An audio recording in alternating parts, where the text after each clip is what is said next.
3130. Today is 27 March 2020. It's a Friday. I will present in this session two sessions, 22 and 23, and I'll talk you through them in just a moment. This is not Casual Friday. You know that I normally teach in business casual attire, but I participated in a field training exercise earlier today. It was not a university function.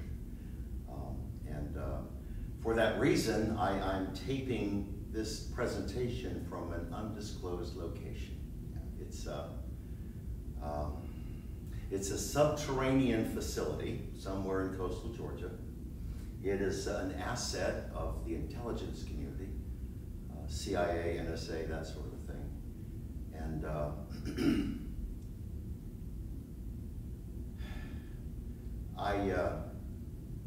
I can neither confirm nor deny that I have ever been an employee of the Central Intelligence Agency.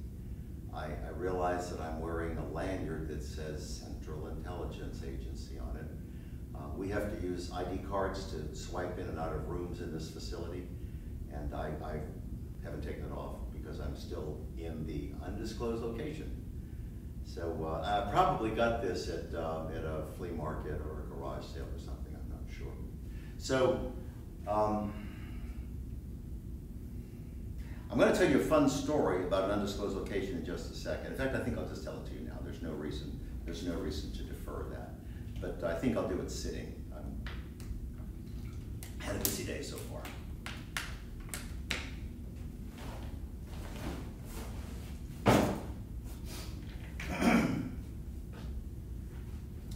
You may remember on our first day of class at the start of the spring semester, excuse me, when I introduced myself, I told you that I practiced in Atlanta for 17 years as a CPA.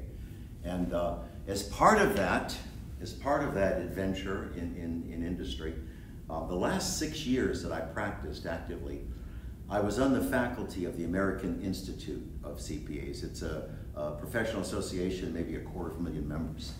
All people who have active permits to practice have to have 40 years of continuing professional education every year. Now, some of them do it in webinars and things like that, but the vast majority of them simply take a day out of the office every few weeks or months, and they attend a day-long seminar, a face-to-face seminar, much as our classes were. And for that reason, since I did this for the Institute, I probably taught in 20, 25 states a year. I would fly to Seattle overnight, teach a class, and fly back.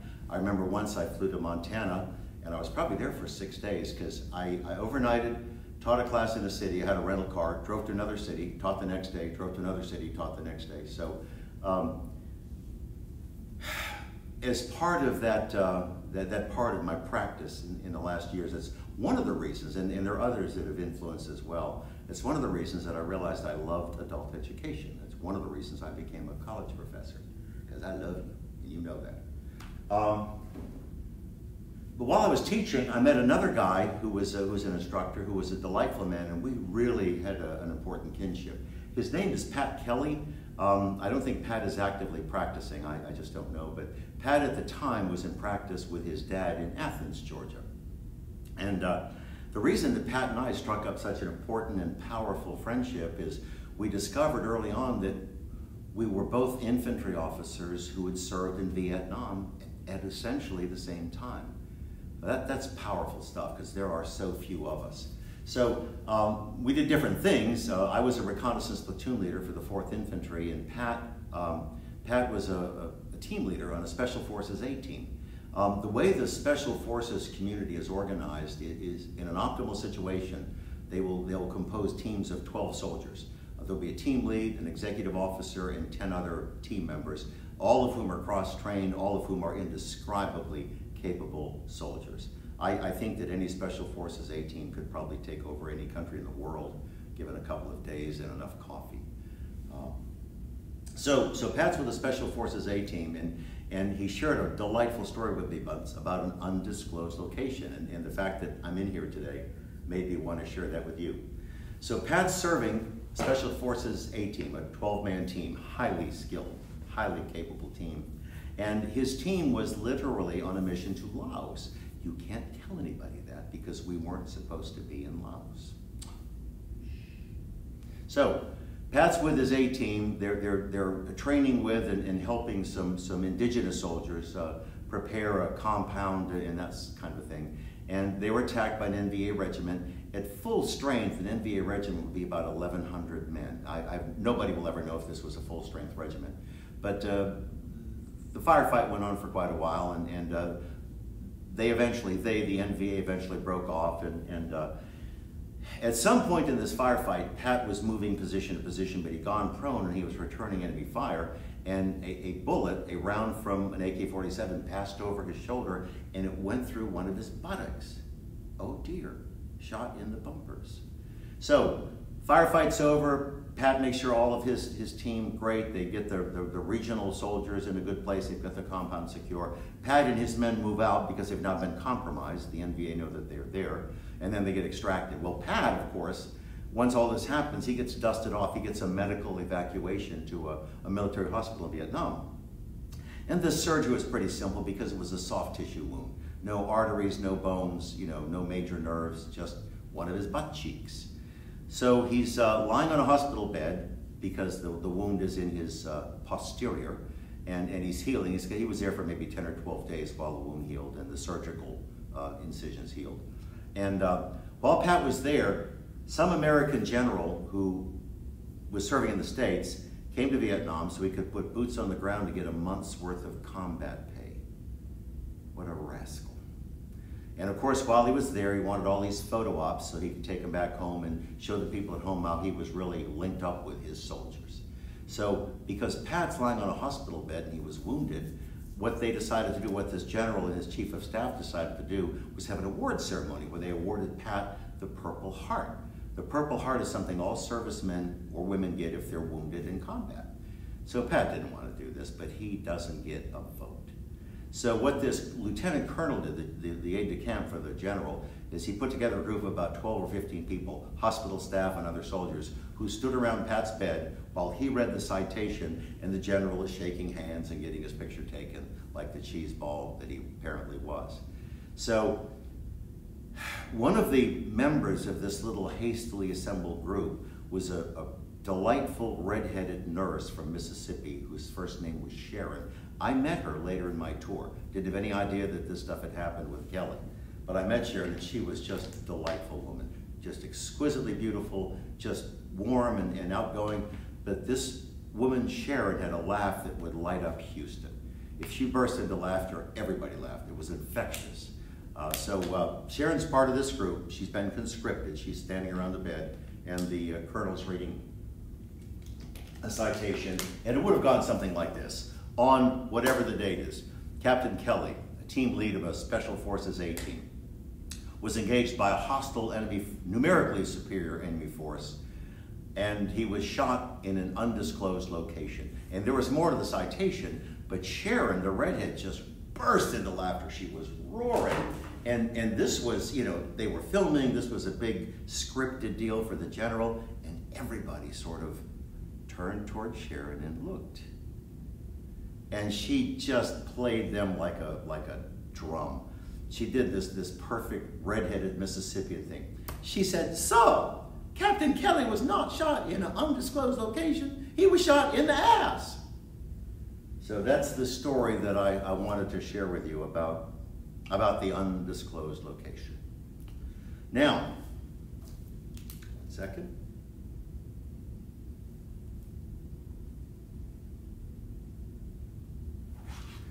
Excuse me. I'm going to go now to chapter 13. This is the meat of today. This is a chapter that's rich in content. There's a lot of stuff. I'm going to put some things on the board selectively, and again, I'll try to make it abundantly clear what I'm putting up here, because I don't know if your device can zoom in or zoom out, but I'll make every effort to write as clearly as I can, and I will always explain what I'm putting up there. So I want to start, I'm in chapter 13 on groups and teams. I want to start with the definition of a group. And gosh, I wish I could ask you. I mean, that's precisely what I would do if we were in this room together. I would ask you to tell me what a group is.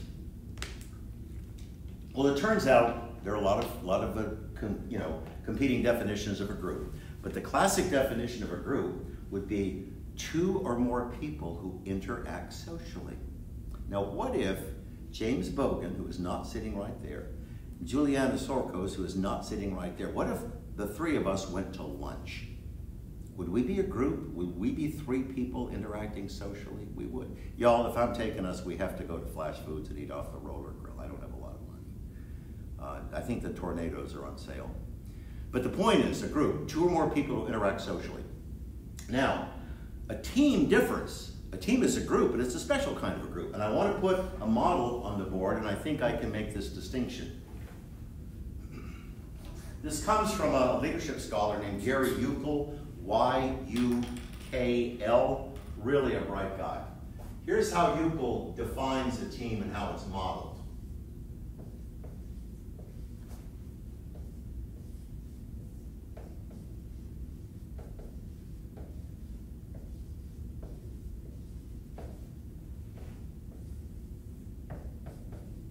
Whoops.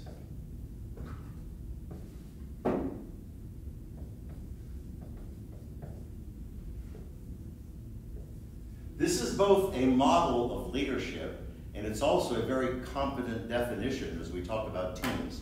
This is Yukl's definition of leadership. Yukl says that leadership is, we'll actually talk about this because we have a PowerPoint presentation about leadership coming up soon. He says that we would define leadership as an individual who intentionally influences a group of members to work collaboratively to accomplish a task. So think about this. If I took the task out, would we have people simply interacting? We would. We'd have a group. But the thing that makes a team special and distinct from a group is a team is a group of people who act collaboratively to accomplish a group task. So the definition of leadership has three variables in it: the leader, the team, and the outcome, the task that they have. And that's all I really want you to understand is a team is, I can't do better than to introduce that to you. And we're going to talk about different types of teams right now. I'm back in the textbook. 1, 2, 3, 4. I guess the textbook introduces 5 types of common teams. One sort of a common team is a work team. They just do things together. They may do shared tasks, they may take turns, they may rotate, but it's a group of people who work together. When I was at the University of Louisville, I spent some time in the Ford assembly plants there. There are 2. The Louisville, Kentucky, the Kentucky truck plant, which makes all the Super Duty pickups, and the Louisville assembly plant, which changes products from time to time. But I got to know a lot of people there. I had a lot of their managers as MBA students. I got to know senior HR people. I got to know the plant managers. And my memory, because I actually have the document, this is a unionized work environment. It's the United Auto Workers. And the document that governed the unionized workers at these facilities literally created a group of work teams, and they might have been like 12 or 15 people, and they had a series or a set of tasks to which they were assigned. And they literally, the document described that the team would elect a team lead, and that team lead would serve for 2 years. Now, the teams had some fluidity, didn't they? Could people leave the organization? Could people join the organization? Could they go on a medical leave? So there was some fluidity in the composition of the team, but these were permanent work teams. They did a series of tasks. They had a team lead whom they elected as peers. And again, that's just a sense for one example, I guess, of a work team. Many of you either have or will be on project teams. Clearly, a project typically has a finite life. When you accomplish the project, the team dissolves. So that's the distinction. A work team is ongoing, but a project team, you may accomplish the same things, but once the goal is accomplished, once you achieve whatever you set out to do, then the team disbands because its reason, its mission has been fulfilled. The third type of team that they talk about in the text is a cross-functional team. Now, all of you, when you join an organization, whatever that organization may be, nonprofit, for-profit, doesn't matter, all of you, because of your education, will belong to some subunit, a functional area. Let's assume, for the sake of discussion, that you're going to get a marketing degree here. So you'll likely leave here and you'll join some organization and you'll be in their marketing department. So everybody in the marketing department is similarly educated and they do similar things. So that's called a functional area. So let's assume that all organizations have functional areas. Let's pretend that we're going to form a cross-functional team in this room and that we all work for a global auto manufacturer. I don't care who it is. I don't care if it's Audi, Toyota, General Motors, don't care. We all work for a global auto manufacturer and we come from different traditions.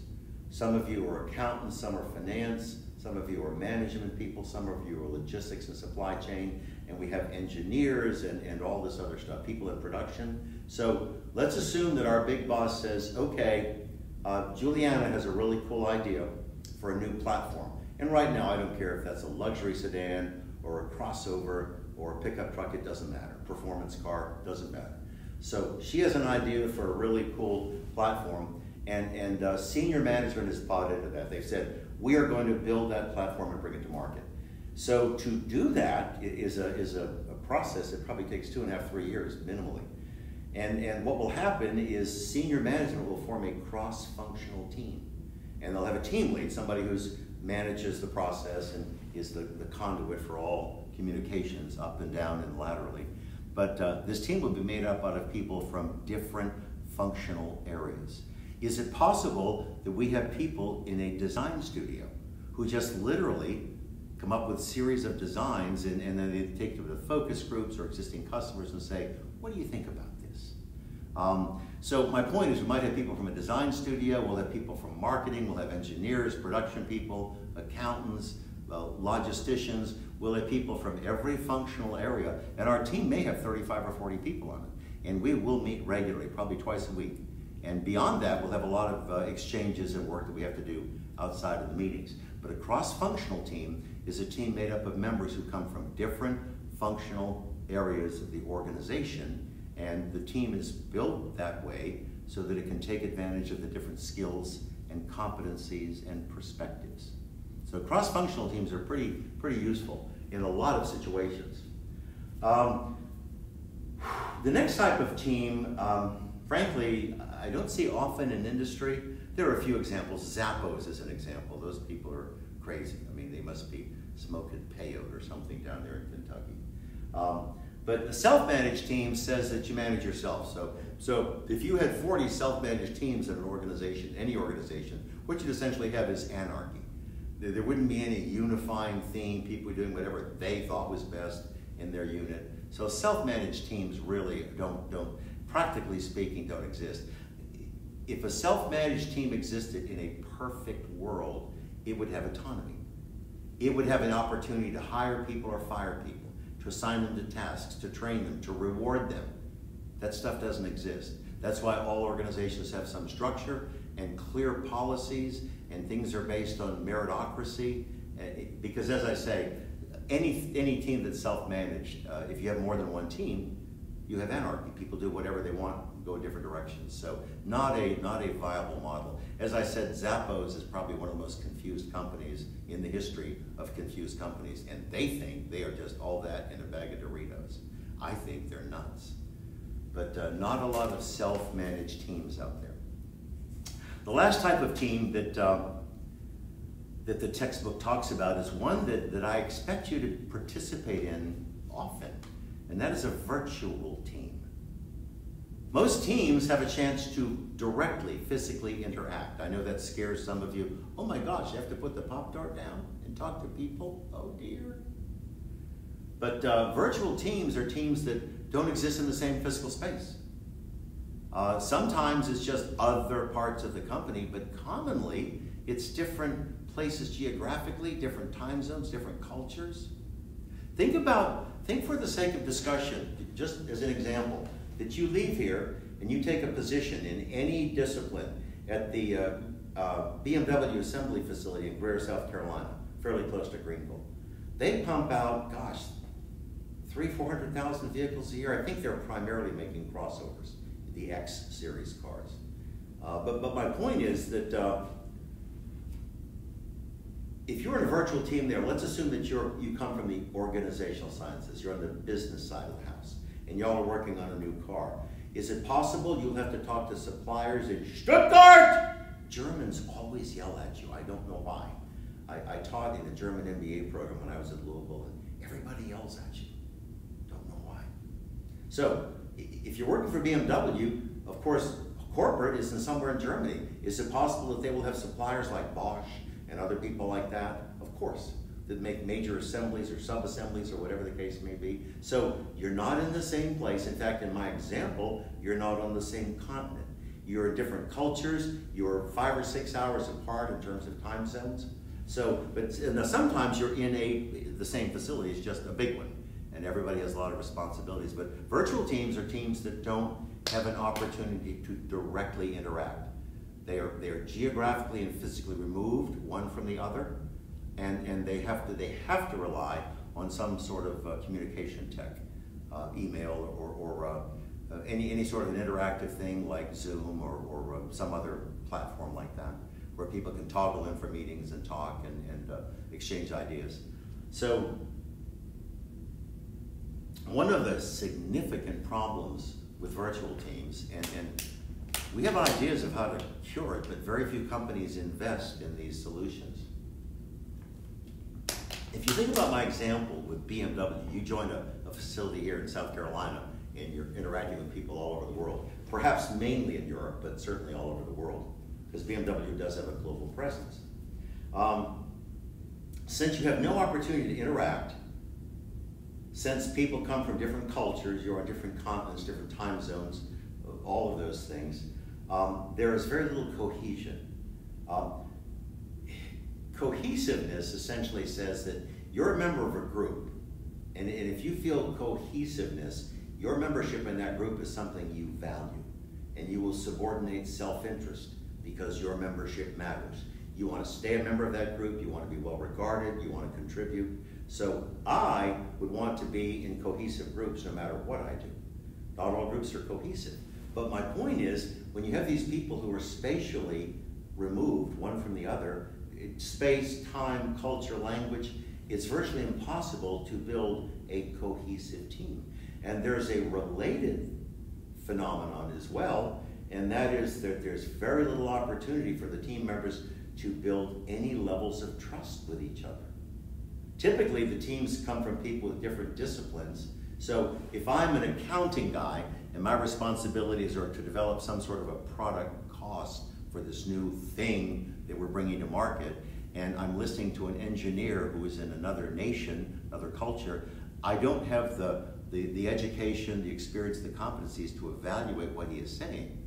So I'm not going to distrust him because I think he's an unethical rat. I have no basis for validating what he's saying to me. So I'm going to be highly skeptical. So my point is that any virtual team, I don't care if you're in the same building, but any virtual team suffers two deep flaws, and these flaws can work against the team's effectiveness. One is that there's no opportunity generally to build any sort of cohesiveness across the team members.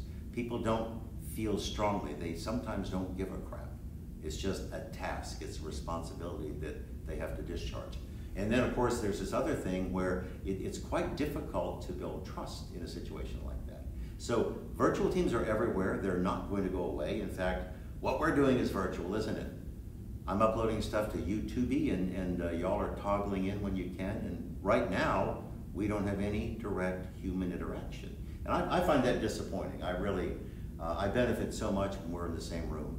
I can look at you and see if you're connected or plugged in or struggling or whatever, and we can laugh together, and I can ask questions, and you can come to my office and ask me important stuff about careers or whatever. So I am not wired to teach remotely. But we are doing it now, and we will try to do it well. So new topic. I want to go to the topic of collaboration. This actually speaks to both decision-making and leadership styles, to both of them. There's a clear overlap when you talk about collaboration. If we were talking about collaborative decision-making, what that means is that Each of us would contribute to the decision-making process. We would share perspectives, we might object, I might say, gee, I think that's dumb, but here's why. It's not a criticism of you, I just think that if we choose that course of action, that it won't be optimal, it won't be the best one that we could have adopted. In collaborative decision-making, everyone that participates in this team should make a contribution. Everyone should. Now, sometimes the contribution would simply be to say, you know, from what I understand right now, I think that's the right direction. I'm supportive of it. Other people might suggest a different direction. Some might criticize and say, oh no, that's goofy, let's not do that. But collaborative decision-making essentially says that everybody has a voice. And what that does, truly, is it tends to be motivational because people realize that they have input, that they are valued, that they are respected, and that they may, to some degree, shape what we're going to do. But the other thing, which is an even better outcome, is the decision quality is much better. Any decision that you and I make together, the 50 of us in this room, whatever the number would be, is going to be dramatically better than any decision I make alone. Because we will benefit from your contributions, your perspectives. You have skills and experiences that I don't. It's possible that I have skills and experiences that you don't have. But the point is that collaboratively, we are pretty powerful. So, when we talk about collaboration, the first piece of that puzzle is the decision-making piece. But it is also the heart of teamwork. We have to work together. When I say we have to trade off, we don't necessarily have to trade off. We have to integrate whatever our activities are. I may be doing something and you say, I think that given what we need to accomplish, this is a better way. But the point is that I have to tell you an anecdote. I don't know if we've had this conversation before. I think it's unlikely, but it's useful in this context. When I went to Vietnam, I was 21 years old. I was not formally educated. I'd had one semester of college, left school, ski bum for a year. Oh, that was wonderful. And then I went in the Army. And about a year and a half later, I deployed to Vietnam. And when I deployed to Vietnam, I was a small unit commander. In fact, my first month in country, I was a platoon leader in a rifle company.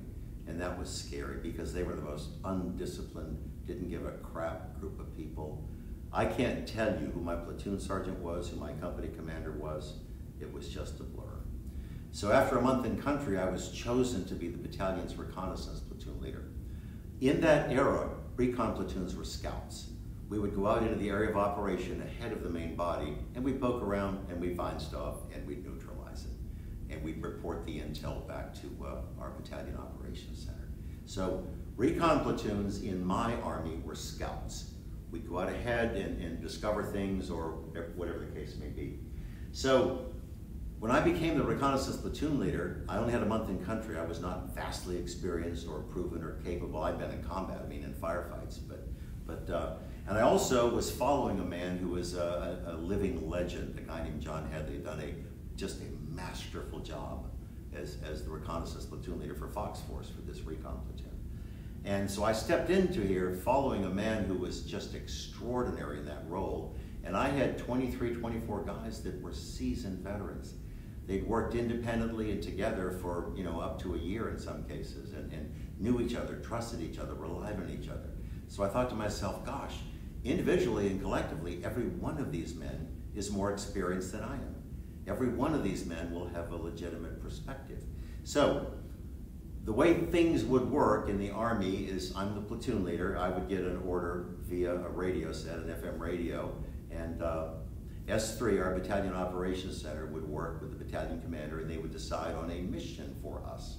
So what they might say is they wouldn't say Norton over the radio, but they would say Juliet Fox 6 or whatever my call sign was. Excuse me. They would assign a mission to me, and I would put together a simple field order. I'm not talking something written that I passed out. I would make notes in a diary, and then I'd go to my guys and say, okay, we just got a mission from battalion. Here's essentially the situation. Here's the objective. Here's what we must accomplish. Here are the resources that we have. Here's what we understand about the opposing enemy force. Here's our transport in terms of getting there. Here's the logistical piece for us getting resupplied, water, ammo, whatever the case may be. Here is my specific plan. So I would lay out this mission in front of us and then say, because I had no training in this wasn't part of my training or doctrine when I went through infantry OCS or any of the other things I had done as an enlisted man. It was just something that came naturally, and I'm so thankful that it did. So the moment I would present this impromptu field order about our next mission, I would say, okay, here's the approach I want to take. Here's what I want to do. I want to hear from you. What are your thoughts? Would you criticize it? Would you validate it? Should we change something that I've suggested? And sometimes the guys would say, we're good with that, Six. And other times somebody would speak up and say, Six, I think that's dumb as a rock. Here's why. And I would listen, because I'm talking to men that have worked together successfully, that are seasoned veterans, that have a truly useful perspective. So the point is, I would solicit their views, and sometimes that would reshape what we were doing, and at other times they would just say, we're on board, let's go do it. But my point is that I reached out to them, and what that meant is our collective decision, our collaboration was better than anything I would have done alone, and they knew that I valued them, that I held them in high regard, that I knew that their experience, their perspectives, their skills mattered. And that's motivational, that's bonding. I mean that literally. It wasn't done deliberately. I didn't have any education or training that would have supported that. I fell into it. I would just credit a loving creator God that I went in that direction. So my point is that I had this imprint from my time in combat about making collaborative decisions, and it influenced my leadership style. And it just worked like a champ. I can't tell you how good and how successful it was. So I am such a huge fan of collaborative decision making, and I'm a huge fan of collaboration, or what you might call participative leadership, for that very reason. I'm going to pause the camera briefly because I've run out of vodka. I'm going to step outside and refill the bottle, and I'll be back in just a second. It's Grey Goose today.